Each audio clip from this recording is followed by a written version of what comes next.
hal itu memicu banyak reaksi dari masyarakat, dan hal itu juga menyebabkan banyak sekali pengaduan yang masuk kepada kami, baik secara langsung maupun melalui kanal-kanal lain, yang mana pengaduan tersebut pada prinsipnya meminta kami LBH Jakarta untuk menjelaskan ini problem apa persoalan hukum dan hak asasi manusianya, dan ketika kerugiannya betul-betul terjadi, apa yang bisa dilakukan. Kurang lebih seperti itu yang masuk pada kami. Dan karena kami melihat keresahan atau bahkan kemarahan masyarakat sangat meluas, kami memandang perlu untuk membuka pos pengaduan untuk mewadahi atau memfasilitasi apa klaim-klaim kerugian yang dialami oleh masyarakat karena polemik ini. Kemudian setelah berdiskusi dengan banyak pihak termasuk kawan-kawan dari Selios, maka kami memutuskan pada tanggal 26 Februari kemarin untuk membuka pos pengaduan secara online. Pos pengaduan yang kami buka itu kami jadikan suatu respon cepat gitu ya, karena ketika kita lihat di media sosial, di ruang publik, banyak masyarakat yang merasa bingung dan tidak tahu harus mengadu kemana, sedangkan informasi mengenai persoalan ini banyak yang kontradiktif. Di satu sisi Kejaksaan Agung berdasarkan hasil proses penyidikan yang mereka lakukan menetapkan totalnya sekarang ada 9 tersangka dugaan tindak pidana korupsi tersebut yang ada modus manipulasi atau pengoplosan RON 92. Sedangkan berdasarkan proses yang bergulir, RDP Komisi 12 dengan beberapa pihak termasuk Pertamina Patraniaga, banyak sekali sanggahan yang diberikan oleh pihak Pertamina Patraniaga bahwa tidak ada pengoplosan RON 92. Nah, hal itu yang kemudian memicu kebingungan publik, dan kami pikir penting untuk mengambil sikap dan membuat respon cepat gitu ya untuk menampung apa yang menjadi keresahan dan aspirasi publik. Itu kurang lebih latar belakangnya. Kemudian polemik ini juga membawa persoalan yang tidak bisa dikatakan sederhana, karena bagaimanapun bahan bakar minyak termasuk di dalamnya RON 92 atau Pertamax itu merupakan salah satu bahan bakar yang banyak digunakan oleh masyarakat, sehingga polemik ini kemudian memicu banyak reaksi, dan apabila betul dugaan manipulasi itu terjadi, maka ini membawa dampak kerugian yang bisa jadi sangat masif, sangat besar, dan naasnya ini tidak menjadi perhatian serius dari pihak-pihak yang ada. Terakhir, ketika kita lihat tanggapan dari berbagai pihak, jawab-menjawab tanggapan antara Kejaksaan Agung dengan pihak Pertamina Patraniaga, kami pikir itu tidak memberikan kepastian apapun kepada masyarakat. Di satu sisi Kejaksaan Agung kekeh dengan hasil penyidikan berbasis pencarian fakta, berbasis bukti, dan merupakan bagian dari proses penyidikan. Di sisi lain ada sanggahan-sanggahan yang bagi kami hanya sanggahan yang ala kadarnya dari Pertamina Patraniaga tanpa suatu proses pemeriksaan dan pengujian yang betul-betul melahirkan fakta yang kredibel, sehingga sampai dengan saat ini publik juga masih bingung dan masih marah dengan situasi yang ada. Oleh karenanya, apabila betul manipulasi RON 92 itu terjadi, dan ketika kita lihat tidak ada itikat baik dari para pihak,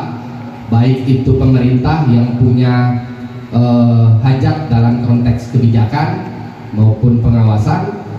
maupun Pertamina dan Pertamina Patraniaga dalam konteks penyaluran,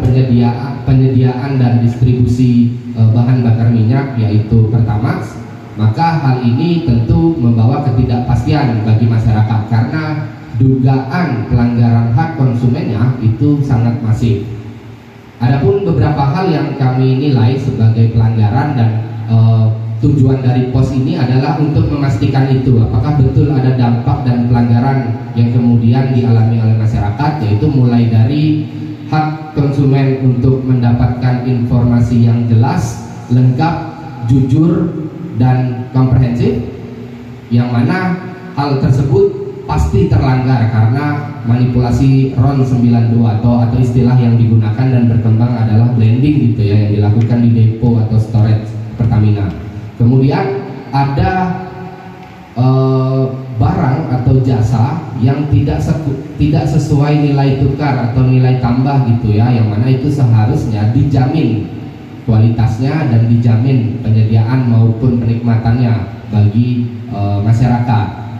Kemudian juga adalah ketika ini menimbulkan kerugian yang masif kepada masyarakat, maka masyarakat berhak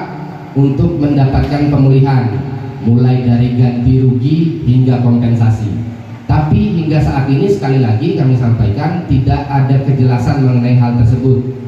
Masing-masing pihak, khususnya Pertamina Patraniaga yang hampir atau posisi-posisi penting di jajaran direksinya sekarang sedang terjerat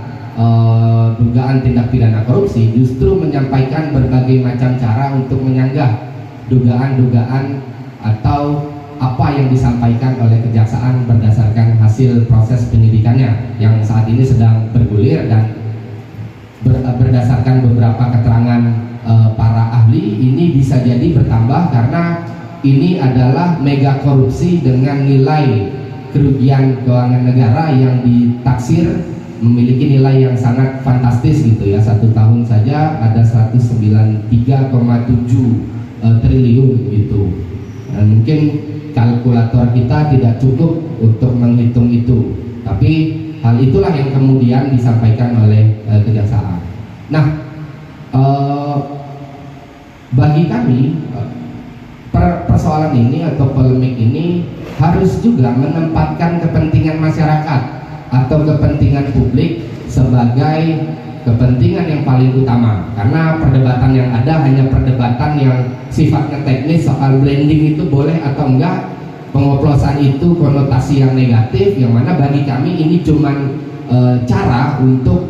meredakan kemarahan atau keresahan publik, dan kami mengambil peran di sini untuk menampung aspirasi masyarakat agar nantinya bisa kami dorong sebagai orientasi ya atau tujuan bagi penyelesaian polemik ini. Artinya penyelesaian polemik ini harus sesuai dengan kepentingan dan kebutuhan publik atau masyarakat luas. Per hari ini sudah ada 426 pengaduan secara daring yang masuk. Di dalam formulir pengaduan yang kami sebar, kami menanyakan beberapa hal ya, diantaranya adalah berapa kali frekuensi penggunaan BBM jenis RON 92, kemudian sejak kapan menggunakan, kerugian apa yang kira-kira dialami, dan kalau RON 92 itu ternyata tidak dimanipulasi dan dia bisa menikmati harga yang lebih murah dengan subsidi, kira-kira itu bisa digunakan untuk kepentingan apa. Serta kami juga menanyakan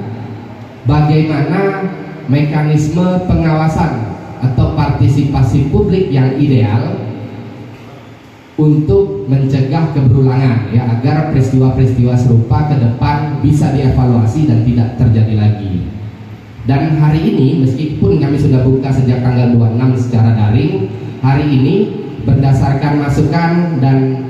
harapan dari berbagai pihak untuk memperluas akses pengaduan, kami akan buka hari ini pengaduannya secara fisik gitu ya, di gedung lantai 1 gedung LBH Jakarta, dan harapannya masyarakat yang mungkin tidak aksesibel terhadap teknologi dapat mengadukan persoalan ini secara langsung ke LBH Jakarta, dan di ruangan tempat teman-teman meliput ini adalah tempat di mana pos pengaduannya itu akan berlangsung.